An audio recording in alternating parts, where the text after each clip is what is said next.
तेरी वजह से, सिर्फ तेरी वजह से आज मेरी जिंदगी बर्बाद हो गई है। जविया दीवानों की तरह चीख रही थी। बाबा ने जायदाद तेरे नाम कर दी। मैं चुप रही तो घर में बोझ बनी रही। मैं चुप रही, लेकिन आज तूने मेरा मुस्तकबल छीन लिया है। जब तक तो जिंदा रहेगा मेरा घर कभी नहीं बनेगा। अब तेरा खात्मा जरूरी है। कायनात दर्द से कर रही थी और रोते हुए अपनी सफाई दे रही थी, मगर जविया के सर पर खून सवार था। उस रात जविया सोई नहीं। वो सारी रात कायनात को खत्म करने का मंसूबा बना रही थी।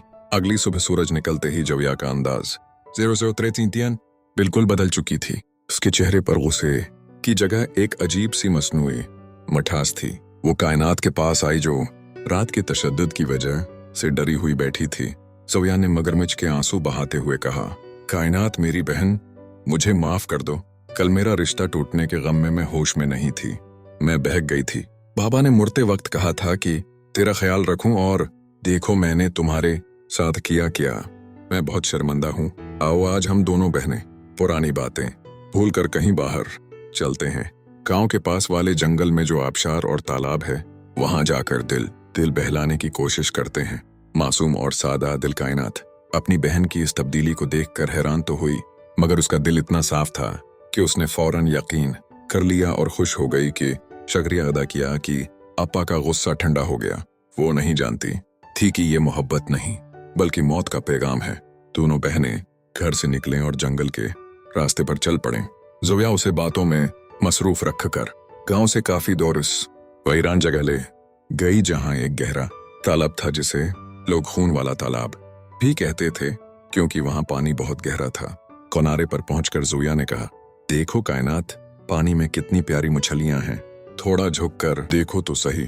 जैसे ही कायनात तालाब के किनारे झकी, ज़ोया ने उधर उधर देखा। आसपास कोई नहीं था। उसने दोनों हाथों से पूरी ताकत लगाकर कायनात को जोर दार धका दिया। कायनात के मुना से एक चीख निकली और वो छिपाक से गहरे पानी में गिर गई। उसे तैरना नहीं आता था, इसलिए वो फौरन डूबने लगी। ज़ोया ने एक गहरी सांस ली और मुस्कुराकर बोली, जा काली बला, जाकर मछलियों का पेट भर। अब पूरा घर भी मेरा है और मेरी खुशियों के रास्ते की रुकावट भी खत्म। ये कहकर ज़ोया वहां से उल्टे पांव दौड़ती हुई निकल गई ताकि कोई उसे वहां देख न ले। इधर कायनात पानी में वो डूब रही थी। मौत उसके सामने रक़स कर रही थी। उसकी सांसें अखड़ रही थीं। उसने आखिरी बार आसमान की तरफ देखा और दिल में अल्लाह को पुकारा। इसी लम्हे कुदरत को जोश आ गया। इसी तालाब के दूसरे किनारे झाड़ियों के पीछे एक सफेद रेश बोढ़े, जिनके चेहरे पर खास रोशनी थी, वजू कर रहे थे। उन्होंने पानी में हलचल और किसी के डूबने की आवाज सुनी तो फौरन पानी में छलांग लगा दी। वो बूढ़ा अल्लाह के खास वलियों में से था। उसने कायनात का बाजू थामा और उसे खींचकर किनारे पर ले आया। कायनात बेहोश हो चुकी थी। बूढ़े ने उसके पेट से पानी निकाला और फिर अपनी चादर इसके ऊपर डाल दी। जैसे ही वो बुजुर्ग की औलाद के चेहरे की तरफ मुतवज्जह हुए और अफसोस के साथ कहा, ए दुनिया के परेशान इंसान, तेरी शक्ल ने तुझे अपने ही लोगों से दूर कर दिया। उन्होंने रहम दिल्ली दिखाते हुए अपने प्याले से तालाब का पानी लिया, इसमें कुछ दम किया और क्यूनात के काले सियाह चेहरे पर छींटे मारे। अल्लाह की कसम और उस वली की दा का असर फौरन जाहिर हो गया। पानी के छींटे पड़ते ही क्यूनात की जल्द से सियाह रंग ऐसे ढलने लगा जैसे किसी ने काला दाग धो दिया हो। वो काला और नापसंदीदा चेहरा जो सबकी नफरत की वजह था, आहिस्ता आहिस्ता बदलने लगा। स्याही पिघल कर पानी में मिल रही थी और नीचे से चांद जैसी चमकदार गोरी रंगत नमूदार हो रही थी। अभी भी कायनात होश में नहीं आई थी, लेकिन कुदरत उसके साथ वो इंसाफ करने जा रही थी जिसका तसव्वुर भी ज़ोया ने नहीं किया था। वो बहन जिसे वो मौत के घाट उतार चुकी थी, अब एक नई जिंदगी और एक नए रूप के साथ जागने वाली थी। ऐसा रूप जो शायद खुद ज़ोया के हुस्न को भी मात दे देगा। कायनात को जब होश आया तो उसने खुद को एक बड़े दरख्त के नीचे लेटा हुआ पाया। उसका सिर इस बुजुर्ग की गोद में नहीं था बल्कि जमीन पर बिछे हुए चटाई पर था और बुजुर्ग आग जलाकर उसके पास बैठे कुछ पढ़ रहे थे। कायनात घबरा कर उठ खड़ी हुई और अपने जिस्म को छुआ। उसे यकीन नहीं आ रहा था कि वो जिंदा है। वो घबरा कर बोली, बाबा मैं कहाँ हूँ? क्या मैं मर चुकी हूँ?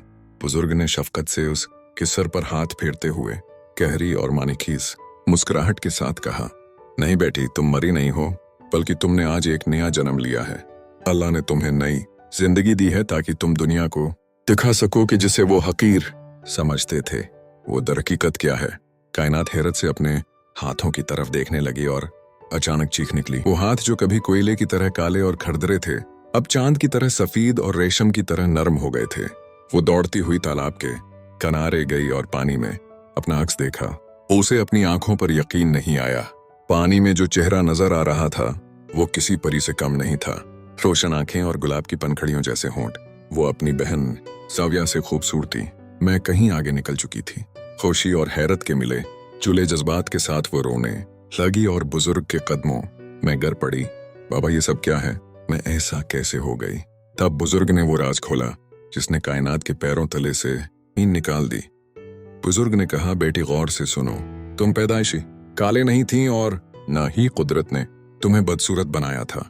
असल बात ये है कि जब तुम दोनों बहनें अपनी माँ के पेट में थीं तो तुम्हारे खानदान के किसी शदीद दुश्मन ने तुम्हारी माँ पर इंतहाई खतरनाक काला जादू किया था जिसका मकसद तुम्हारी माँ और होने वाली औलाद को खत्म करना था। लेकिन चूंकि तुम दोनों जड़वां थीं या तुम्हारी रूह ज्यादा ताकतवर थी इसीलिए तुमने माँ के पेट में ही अपनी बहन चव्या को बचाने के लिए वो सारा जहर और काला असर अपने वजूद पर ले लिया था। वो सयाही दरहकीकत तुम बेदसूरत नहीं थी बल्कि वो कुर्बानी की राख थी जो तुमने अपनी बहन के लिए बर्दाश्त की। तुमने अपनी खूबसूरती कुर्बान करके चव्या को गोरा रंग बख्शा था। तुम बचपन से उसी टाल को ओढ़े फिरती रही जिसने जुविया को पिचाया और अफसोस आज उसी बहन ने तुम्हें मारने के लिए धक्का दिया। ये सुनकर कायनात जोर जोर से रो पड़ी। उसे अपनी बहन की बेहसी पर शदीद दुख हुआ कि जिसके लिए उसने अनजाने में इतनी बड़ी कुर्बानी दी इसी ने उसे डूबो दिया। बुजुर्ग ने उसे तसल्ली दी और एक अहम नसीहत की, बेटी अब वापस गांव मत जाना। अगर तुम इस रूप में वहां जाओगी तो जुविया तुम्हें पहचान लेगी और हो सकता है उस बार वो तुम्हें जान से मारने का कोई ऐसा तरीका ढूंढे कि तुम बच ना सको। तुम बहुत सादा और निहायत मासूम हो। तुम्हें दुनिया का मुकाबला करने के लिए सख्त बनना पड़ेगा।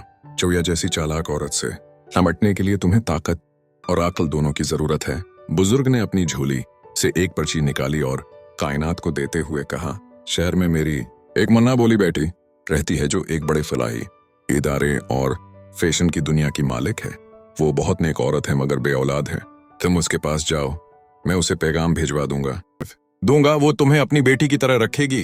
वहां रहकर तुम तालीम हासिल करो, दुनिया के तरीके सीखो, फैशन और जदीद दुनिया को समझो और खुद को इतना काबिल बनाओ कि कल जब तुम वापस आओ तो कोई तुम्हें दबा ना सके बल्कि दुनिया तुम्हारे सामने झुके। तुम्हें अब कायनात नहीं बल्कि एक नई पहचान बनकर अभरना होगा। कायनात ने बुजुर्ग की बात मान ली और दिल में वादा किया कि अब वो नहीं रोएगी बल्कि अपनी जिंदगी बदल कर दिखाएगी। दूसरी तरफ गांव में जुविया ने हंगामा मचा रखा था। वो मगरमच्छ के आंसू बहाती हुई गांव में दाखिल हुई और चीख चीख उन लोगों को बताने लगी, हाय मेरी बहन, हाय मेरी कायनात। हम तालाब पर सैर कर रहे थे कि उसका पांव फिसल गया। मैंने बचाने की बहुत कोशिश की लेकिन वो गहरे पानी में डूब गई। गांव वाले जो पहले ही कायनात को बदकिस्मत समझते थे उन्होंने ज्यादा पूछताछ नहीं की और कहा, चलो अल्लाह की मर्जी, शायद उसी में भलाई थी। बेचारी की जिंदगी वैसे भी अजाब थी।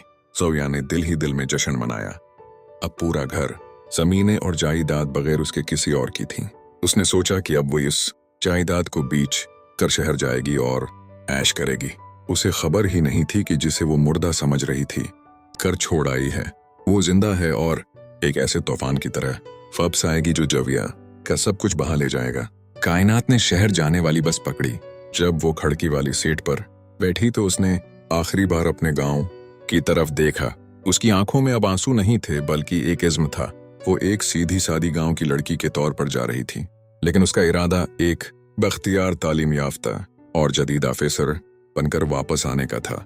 एक ऐसी औरत जिसकी एक झलक देखने के लिए जुविया जैसी औरतें तरसती हैं। कहानी अब एक नए मोड़ पर आ खड़ी हुई थी जहां एक तरफ जुविया अपने गुनाहों की सल्तनत बना रही थी